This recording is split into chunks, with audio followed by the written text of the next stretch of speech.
നീ ഈ പറഞ്ഞ കാര്യങ്ങൾ കേട്ടിട്ട് എനിക്ക് സന്തോഷം കൊണ്ട് തുള്ളിച്ചാടാൻ തോന്നുക. ശരി ദുർഗെ. അയ്യോ,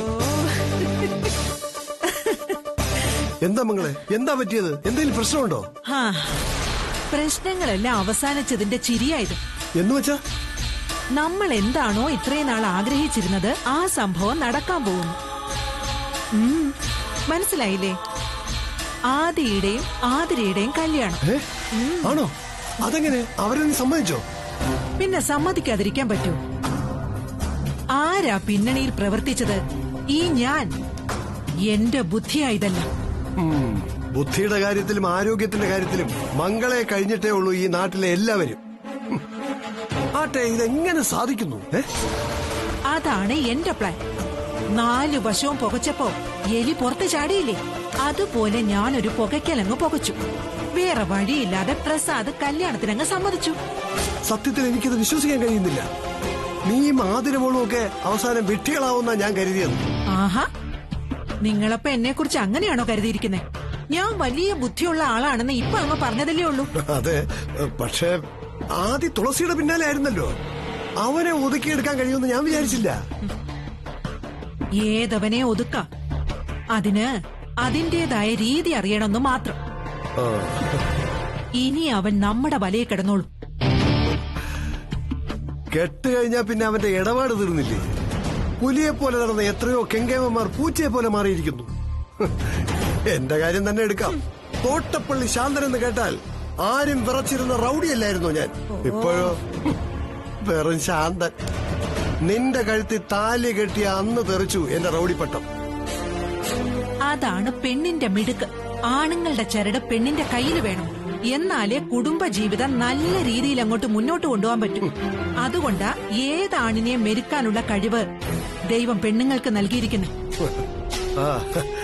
എന്നെ പോലുള്ളവരുടെ അവസ്ഥ അറിയാൻ ഈ നാട്ടുകാരില്ലല്ലോ. ചത്തതിനൊക്കുമേ ജീവിച്ചിരിക്കലും എന്ന് പറയുന്ന പോലെ എന്നെ പോലുള്ളവന്റെയൊക്കെ കാര്യം.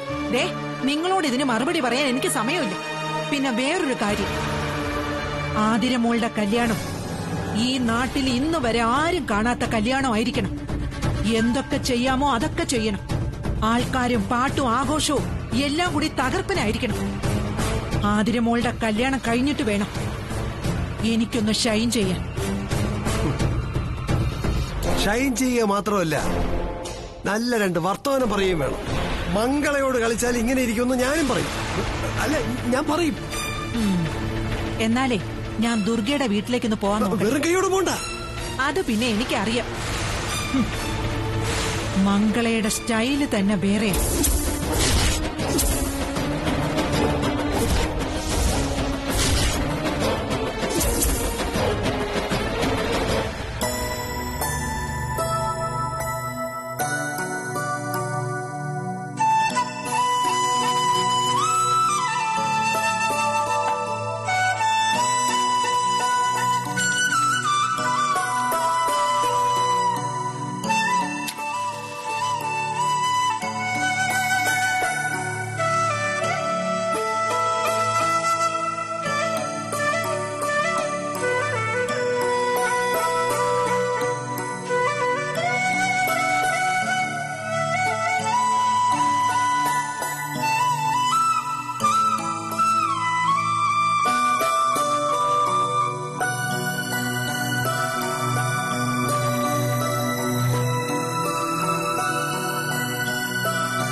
പ്രിയേ, നീ ഇവിടെ ഉണ്ടായിരുന്നോ? എന്താ ചേച്ചി? അല്ല, ഇവിടുത്തെ ഗേറ്റിന് മുന്നിലേ മംഗളേച്ചിയും നമ്മുടെ ക്ഷേത്രത്തിലെ തിരുമേനിയും നിൽക്കുന്നുണ്ടായിരുന്നു. ഗേറ്റിന്റെ മുൻപിലോ? അയ്യോ, ഞാൻ കണ്ടില്ല, കുളിക്കുകയായിരുന്നു. ഇനി ഇങ്ങോട്ട് വന്നതാണോ?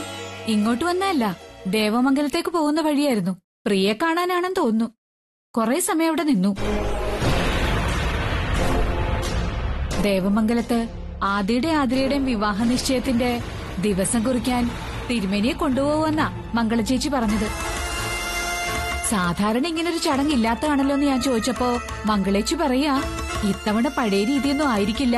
ആതിരയുടെയും കല്യാണം ഗംഭീര ചടങ്ങായിരിക്കുമെന്നാ. സത്യം പറയാലോ പ്രിയ, കേട്ടപ്പോ വിഷമം തോന്നി.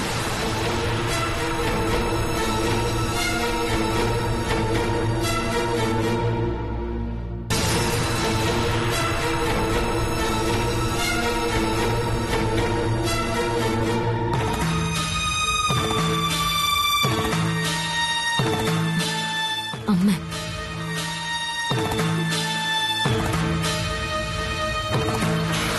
ഇതിനൊന്നും വിഷമിക്കേണ്ട ഒരു കാര്യമില്ല ചേച്ചി. കല്യാണങ്ങൾ ഈ നാട്ടിൽ നടക്കാറുള്ളതല്ലേ. എന്നാലും എനിക്കെല്ലാം അറിയാവുന്നതല്ലേ, അപ്പൊ കേട്ടപ്പോ ഒരു വിഷമം. ചേച്ചി, അമ്മ ഇവിടെ ഒന്നാമത് ടെൻഷൻ അടിച്ച് വട്ടായിരിക്കാം. അതിന്റെ കൂട്ടത്തിൽ ഇങ്ങനെയും കൂടി പറയല്ലേ. അയ്യോ, ഞാൻ വിഷമിപ്പിക്കാൻ പറഞ്ഞല്ല. മാത്രല്ല എപ്പോഴായാലും അറിയുന്നതല്ലേ, മംഗളേച്ചി മനഃപൂർവ്വം ഇവിടെ വന്ന് കാത്തു നിന്നത് നിങ്ങൾ കാണുമെന്ന് വിചാരിച്ചു. അവരുടെ സ്വഭാവം അതല്ലേ. അതിനൊന്നും മറുപടി കൊടുക്കാൻ നമ്മളെ കൊണ്ടാവില്ല. എന്നാ ഞാൻ പോട്ടെ പ്രിയെ, കണ്ട കാര്യം വന്ന് പറഞ്ഞെന്നേ ഉള്ളൂ. എന്നോട് ദേഷ്യമൊന്നും തോന്നല്ലേ മോളെ? ഇല്ലേച്ചി.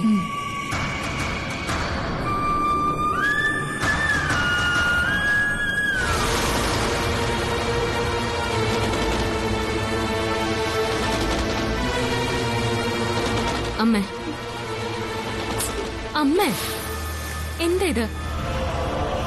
ഇത്ര സങ്കടപ്പെടാൻ എന്താ ഇവിടെ ഇപ്പൊ ഉണ്ടായത്? ഒന്നും ഉണ്ടായില്ലേ? എനിക്കങ്ങനെ പ്രത്യേകിച്ച് ഒന്നും തോന്നിയില്ല. ആതിരയുടെയും കല്യാണം നിശ്ചയിക്കാനുള്ള ഡേറ്റ് തീരുമാനിച്ചു. അതിലെന്താ ഇത്ര സങ്കടപ്പെടാനുള്ളത്? സങ്കടമല്ല, എന്റെ നെഞ്ചു പൊട്ട്. ഇതൊന്നും കാണാനും കേൾക്കാനും എന്നെ എന്തിനാ ഇങ്ങനെ ബാക്കി വച്ചിരിക്കുന്നു? അമ്മേ, എന്താ പറയുന്നേ? അമ്മയുടെ സങ്കടം കണ്ട എന്റെ അച്ഛന്റെ മനസ്സ് എന്തുമാത്രം വേദനിക്കുമെന്ന് അറിയില്ലേ? ഞങ്ങളെ വിഷമിപ്പിക്കണമെന്നാണോ അമ്മയ്ക്ക്? അങ്ങനെയെങ്കിൽ അങ്ങനെ ആയിക്കോട്ടെ, എനിക്കൊരു വിഷമമില്ല. മോളെ, നീ കലലി ചവിട്ടി നിന്ന് ഇതൊക്കെ പറയുന്നെന്ന് എനിക്കറിയാം. നിന്റെ കണ്ണിൽ കണ്ണീരില്ലാത്തത് നീ കരഞ്ഞു തീർത്തത് കൊണ്ടാണെന്നും അമ്മയ്ക്ക് അറിയാം. അമ്മയുടെ മുന്നിൽ നീ കാണിക്കുന്ന അഭിനയം അമ്മ എത്രമാത്രം സങ്കടപ്പെടുത്തുന്നുണ്ടെന്ന് നിനക്കറിയാം. ഇല്ലമ്മേ, ഞാൻ അഭിനയിക്കല്ല. എല്ലാ ശ്രമങ്ങളും പരാജയപ്പെട്ട് കഴിയുമ്പോ തോന്നൊരു തണുപ്പില്ലേ, അതാ എനിക്കിപ്പോ. എന്തെങ്കിലും സംഭവിക്കട്ടെ എന്നൊരു തോന്നല്.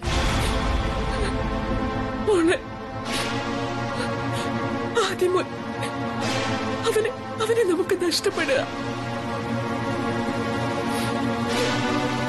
അവൻ മറ്റൊരാളുടേതാകാൻ മുഹൂർത്തം നിശ്ചയിക്കുക.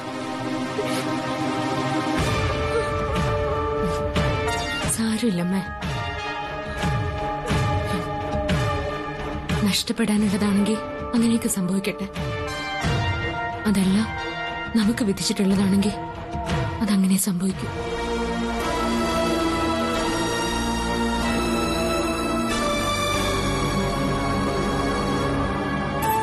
സുലു, സുലു, ദാ വന്നു.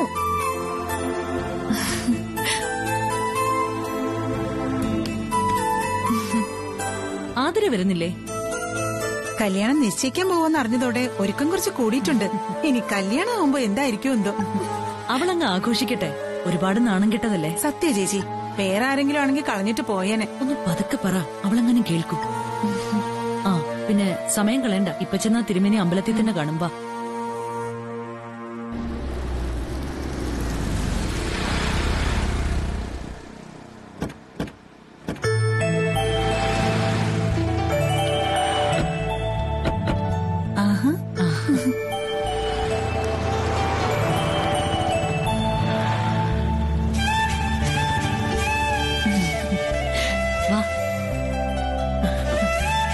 നമസ്കാരം. ഞങ്ങൾ അങ്ങോട്ട് വരാൻ തുടങ്ങുകയായിരുന്നു. അത് വേണ്ടെന്ന് കരുതിയിട്ടാ ഞങ്ങൾ ഇങ്ങോട്ട് വന്നത്. തിരുമേനി ആദ്യം വരുന്നില്ല എന്ന് പറഞ്ഞതാ, ഞാനാ നിർബന്ധിച്ചു കൊണ്ടുവന്നത്. തിരുമേനിക്ക് ബുദ്ധിമുട്ടായോ? ഏയ്, എന്ത് ബുദ്ധിമുട്ട്? ഞാൻ ഇതായിരുന്നില്ല പ്ലാൻ ചെയ്തത്. 4 ചെണ്ടയും 2 ഡോലക്കും കൊട്ടി ആഘോഷമായിട്ട് 4 ആൾ അറിഞ്ഞു വരണമെന്ന് വിചാരിച്ചിരുന്നതാ. ഈ തിരുമേനി സമ്മതിച്ചില്ല. അതായിരുന്നു വേണ്ടിയിരുന്നത്. അങ്ങനെ അങ്ങനെ അങ്ങോട്ട് പറഞ്ഞു കൊടുക്കു സുലു. നമ്മൾ എന്ത് ചെയ്താലും അതിനൊരു പുതുമയുണ്ടാവണം. അതാണ് മംഗളയുടെ സ്റ്റൈൽ. അതെ അതെ. അല്ല, ആതിരമോൾ എവിടെ? അകത്തുണ്ട്, ഒരുങ്ങുവാ. വരൂ.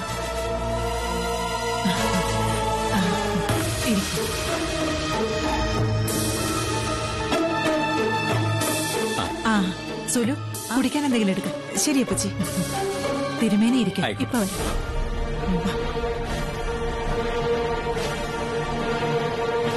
എന്താ അപ്പച്ചി? പ്രിയെ അവളുടെ വീടിന് മുന്നിൽ നോക്കി കണ്ടില്ല. നാണക്കേടുകൊണ്ട് വാതിലടച്ച് അകത്തിരിക്കാന്നോ തോന്നുന്നു. തിരുമേനിയായിട്ട് ഇങ്ങോട്ട് വരുന്നത് അവളൊന്ന് കാണേണ്ടിയിരുന്നു. ഞങ്ങളാവുന്നത്ര നോക്കി, അവിടെ ആരെയും കണ്ടില്ല. എന്നാലേ അടുത്ത വീട്ടിലുള്ളവരോടൊക്കെ പറഞ്ഞിട്ടുണ്ട് നിശ്ചയത്തിന്റെ തീയതി കുറിക്കാൻ പോവാന്ന്. അറിയുമ്പോ അവളുടെ ഉള്ളൊന്ന് പിടയും. എന്നെ കുറെ തീറ്റിച്ചതല്ലേ, അനുഭവിക്കട്ടെ. പിന്നെ ദുർഗെ, നിശ്ചയത്തിന്റെ മുഹൂർത്തം കുറിക്കുന്നതിന് മുമ്പ് എനിക്ക് ചില ഡിമാൻഡ്സ് ഉണ്ട്. ഡിമാൻഡ്സോ? എന്ത് ഡിമാൻഡ്സ് അപ്പച്ചി? ചില കാര്യങ്ങൾ ഇപ്പൊ തന്നെ പറഞ്ഞു ഉറപ്പിക്കണമല്ലോ. എന്താ? ഒന്ന്, ആതിരമോൾക്ക് ഞാൻ ഇഷ്ടം പോലെ ആഭരണങ്ങൾ വാങ്ങും. ഡയമണ്ട്സും ജെംസും ആന്റിക് കളക്ഷനും ഒക്കെ ഉണ്ടാവും. അത് കൂടുതലായി പോയെന്ന് ദുർഗ പറയരുത്. ഇതായിരുന്നോ? ഞാൻ വിചാരിച്ചു വേറെ എന്തോ വലിയ ഡിമാൻഡ് ആയിരിക്കുമെന്ന്. ചുലു, ഞാൻ പറഞ്ഞു തീർന്നില്ല. അതായത് ആതിരയുടെ അച്ഛനും അമ്മയും അമേരിക്കയിലാണല്ലോ. അവിടെ നിന്ന് കൊണ്ടുവരുന്ന സ്വർണ്ണാഭരണങ്ങൾ കൂടാതെ ഞാൻ എന്റെ ഇഷ്ടാനുസരണം വാങ്ങിക്കും. അതില് സെലക്ഷനിലും മറ്റു അഭിപ്രായങ്ങളും ദുർഗയ്ക്കും സുലുവിനും പറയാം. പക്ഷേ ഇത്രയും വേണ്ട എന്ന് ഒരിക്കലും പറയരുത്. അക്കാര്യത്തിൽ എന്നെ തടയരുത്. നമ്മൾ ഒരിക്കലും വേണ്ടെന്ന് പറയില്ലല്ലേ? പിന്നെ കല്യാണം, ഈ നാട് നടുങ്ങുന്ന കല്യാണമായിരിക്കും നടത്തുക. മന്ത്രിമാര്, സിനിമാക്കാര്, അങ്ങനെ ഈ നാട്ടുകാര് മുഴുവൻ ഞെട്ടുന്ന തരത്തിലായിരിക്കും കല്യാണം. അതിന് നീ തടസ്സം പറയരുത്. ഇല്ല, അപ്പച്ചിയുടെ കൊച്ചുമോളല്ലേ, ഏത് രീതിയിൽ വേണം കല്യാണമെന്നും എന്ത് കൊടുക്കണമെന്നൊക്കെ അപ്പച്ചി തന്നെ തീരുമാനിച്ചാ മതി. ഞങ്ങൾ ആരും ഒന്നിലും ഇടപെടില്ല. അതെ അതെ.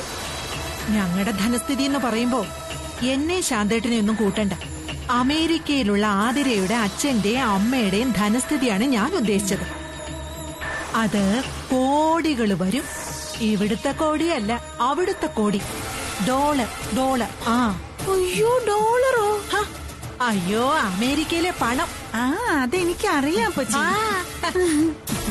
എല്ലാം ഭംഗിയായിട്ട് നടക്കട്ടെ. ഞങ്ങളുടെ വീട്ടിലേക്ക് ഈ ഐശ്വര്യം എല്ലാം വരുന്നതിന്റെ കാരണം ആതിരയാ. അതിനപ്പുറം ഞങ്ങൾക്ക് വേറെ ഒരു ധനവും വേണ്ട. എന്നാ പിന്നെ നമുക്ക് നിശ്ചയത്തിന്റെ സമയം കുറിച്ചാലോ? അയ്യോ, വാ.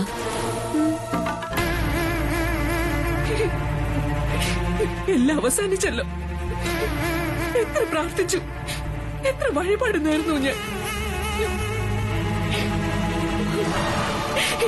എന്നിട്ടും എന്റെ കണ്ണീരിന് ഒരു വിലയും ഉണ്ടായില്ല. എന്റെ പ്രാർത്ഥനയ്ക്ക് ഒരു ഫലവും ഉണ്ടായില്ല. ഇനി എനിക്കൊന്നും പറയാനില്ല, അപേക്ഷിക്കാനുമില്ല.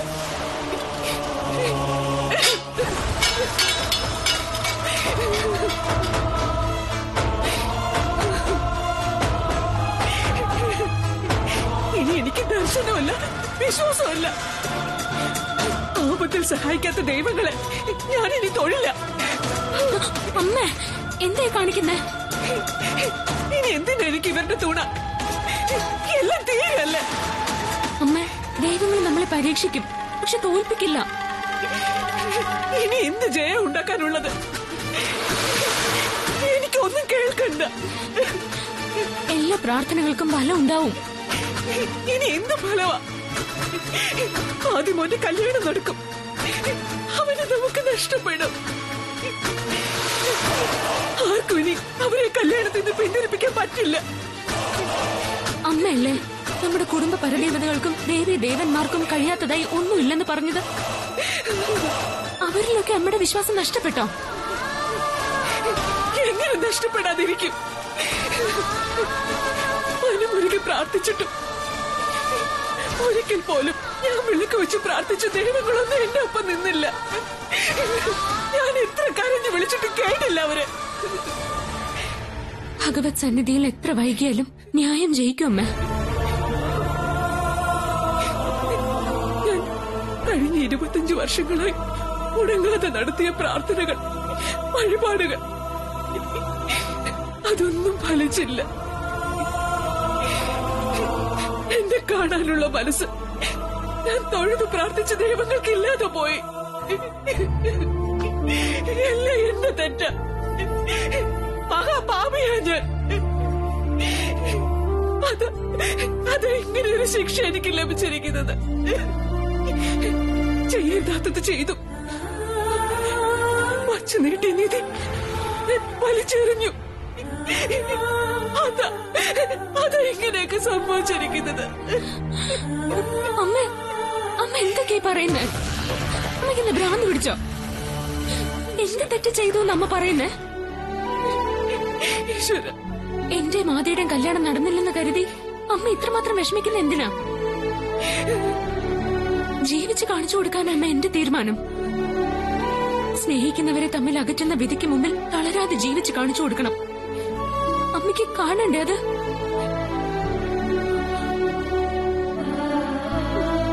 മോളെ, അമ്മയ്ക്ക് സഹിക്കാൻ കഴിയുന്നില്ല.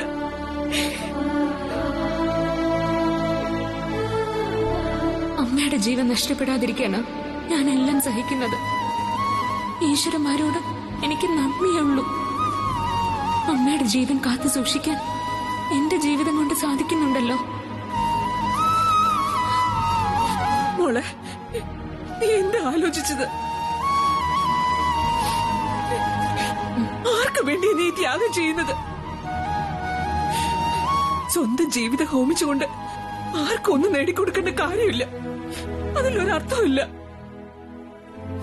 ചില കടമകൾ നമുക്കുണ്ടമ്മ, അത് ഞാൻ ചെയ്യും. ഞാൻ ഈ ജന്മത്തിൽ കണ്ണീര് വീഴ്ത്തില്ല. എന്റെ തീരുമാനങ്ങൾ മാറ്റാൻ അർഹതയുള്ളത് ദൈവങ്ങൾക്ക് മാത്രം. ഈ ദൈവങ്ങൾ എനിക്ക് വേണ്ടി എന്താണോ ചെയ്യുന്നത് അതെന്റെ വിധിയെന്ന് കരുതി ഏറ്റുവാങ്ങാൻ എനിക്കിഷ്ടം. മോളെ, മോളെ, അമ്മ, അമ്മ വാ, അമ്മ വന്നേ, വാ.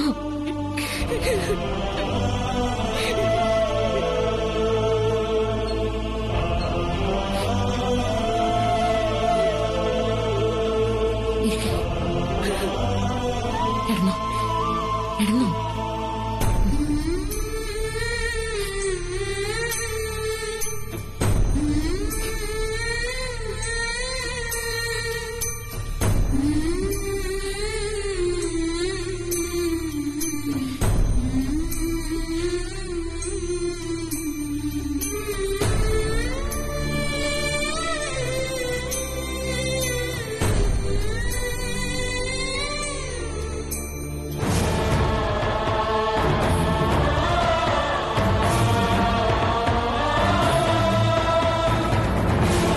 ഇത്രയും നാളും സത്യം പുറത്തു പറയാനാവാതെ മാമൻ കഷ്ടപ്പെട്ടു. ഇപ്പോഴിതാ ഞാനും അതേ അവസ്ഥയിൽ.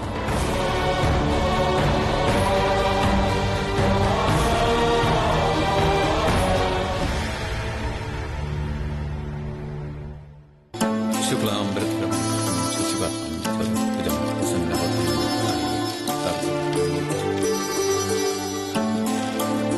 ലക്ഷ്മീകാന്തം വന്ദേ വിഷ്ണു പവനപയ സർവലോകൈ.